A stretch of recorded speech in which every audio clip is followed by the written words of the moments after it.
दोस्तों, अगर आप भी मिठाई, पिज्ज़ा, पार्सल वगैरह के डिब्बे कचरे में फेंक रहे हैं, तो आज का वीडियो देखने के बाद आप भी इन सब चीज़ों को फेंकना भूल जाएंगे, क्योंकि इन सभी चीज़ों का बहुत ही अच्छा यूज है। आज मैं 3 तरीके का यूज बताने वाली हूँ। मैं इन डिब्बों को कभी भी फेंकती नहीं हूँ।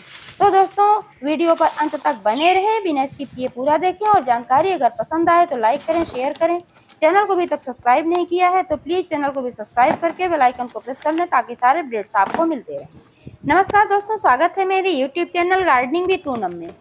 दोस्तों, हम सभी घरों में अक्सर ऑनलाइन सामान आते हैं, जिसमें बहुत सारे गत्ते वगैरह आते हैं और पार्सल के इस तरह से डिब्बे आते हैं।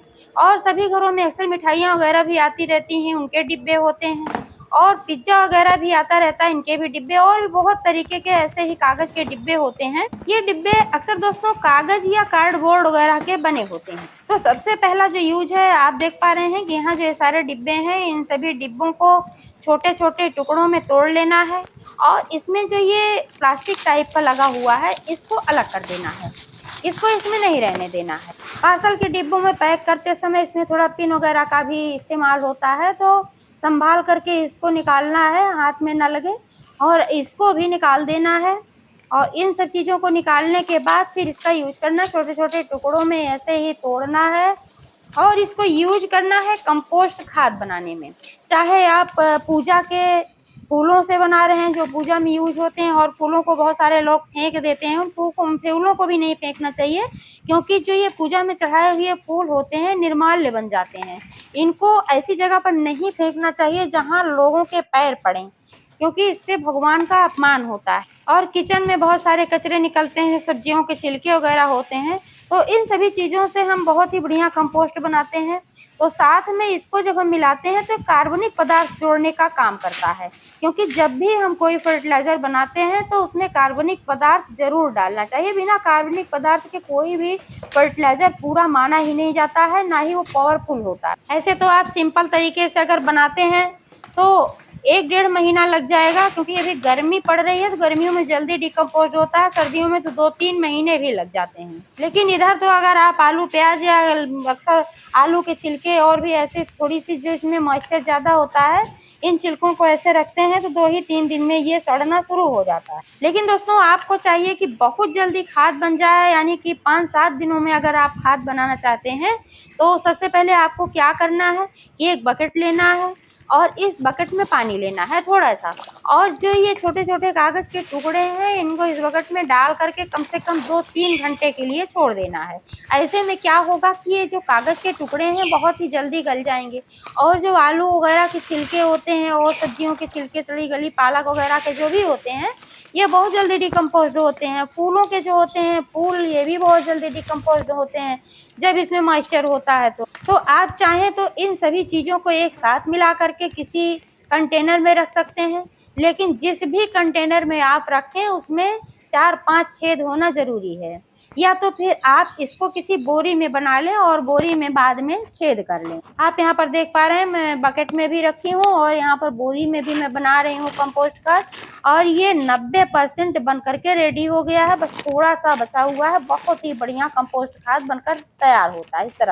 इस तरह से कचरे का भी अच्छा यूज हो जाता है और हमें मार्केट से पैसा लगाकर खाद खरीदने की भी ज़रूरत नहीं पड़ती है। अभी मैंने बताया, आप चाहें तो एक साथ मिला कर रख सकते हैं, और जब ये मिलाएं तो इसमें थोड़ी सी राख मिलाना ना भूलें, और थोड़ा सा चाहे गोबर की खाद चाहे कंपोस्ट खाद, 1-2 मुट्ठी ये भी मिलाना ना भूलें। अगर आप इसमें गुड़ भी मिला देते हैं तो और पावरफुल हो जाता है, इसमें फास्फोरस की मात्रा अच्छी हो जाती है और ये बहुत जल्दी डिकम्पोज होता है। लेकिन दोस्तों, जो ये तरीका मैं बता रही हूँ भिगो कर बनाने वाला, तो सब्जियों के छिलके तो जल्दी डिकम्पोज होते ही हैं, और ये भी जब गीला हो जाएगा, ज़्यादा गल जाएगा, तो ये भी जल्दी डिकम्पोज होगा। यानी कि 5-7 दिनों में आपका खाद बनकर रेडी हो जाएगा। इसमें फिर और पानी डालने की ज़रूरत नहीं है। जो पानी इस बकेट में बचा हुआ होगा उसको भी डालने की ज़रूरत नहीं है। और दूसरा जो यूज है दोस्तों, जब हम गार्डनिंग करते हैं, हमें तरह तरह की चीज़ें इस्तेमाल करनी पड़ती हैं, जैसे केले के छिलके, आलू के छिलके, प्याज के छिलके हैं, और ये छानी हुई चाय की पत्ती, इन सभी चीज़ों को हमको सुखाना पड़ता है। तो इसके लिए हमें कोई ना कोई पात्र की ज़रूरत होती है। तो कोई और पात्र हम क्यों ढूंढें। इसके लिए मिठाई के डिब्बे जो होते हैं, इसके ढक्कन का भी यूज़ कर सकते हैं, डिब्बों का भी आप यूज़ कर सकते हैं। इसमें आप आसानी से सब कुछ सुखा करके रख सकते हैं और अपने पौधों में इस्तेमाल करें। तीसरा जो ज़बरदस्त यूज़ है दोस्तों, गमला भरने वाला। अगर आपके पास कम मिट्टी है या फिर आपके पास मिट्टी ज़्यादा है, तब भी आप सिर्फ 50% मिट्टी से ही गमला भर सकते हैं। इसके लिए आपको करना क्या होगा कि सबसे नीचे जो कागज़ के ये गत्ते के टुकड़े वगैरह हैं, इनको डाल देना है 50%। इसके बाद ऊपर से आप जो पॉटिंग मिक्स तैयार करके रखे हैं, जिसमें कि ये मोटी वाली रेत भी मिली हुई होती है 20% और 50% गार्डन सॉइल और 30% इसमें कंपोस्ट मिला हुआ होता है। आप चाहें तो और भी एडिशनल बहुत सारी चीज़ें होती हैं जो कि आप मिला सकते हैं। इससे क्या फ़ायदा होगा कि नीचे जब ये रहेगा तो धीरे-धीरे डिकम्पोज़ होता रहेगा, आपको मिट्टी भी कम डालने की ज़रूरत होगी और जब ये डिकम्पोज़ होता रहेगा तो बहुत ही बढ़िया फर्टिलाइज़र का काम करेगा। हमारे पौधे हरे-भरे होंगे, जड़ें मज़बूत होंगी, अच्छी फ्रूटिंग और फ्लावरिंग देंगे। साथ ही जब हम पानी इसमें डालेंगे तो डायरेक्ट ड्रेनेज होल से तुरंत फटाफट नहीं बह पाएँगे, इसमें सोखता रहेगा। तो दोस्तों, वीडियो कैसी लगी कमेंट करके अवश्य बताइएगा। लाइक, शेयर, सब्सक्राइब करना ना भूलिएगा। फिर मिलेंगे अगले वीडियो में, तब तक के लिए नमस्ते।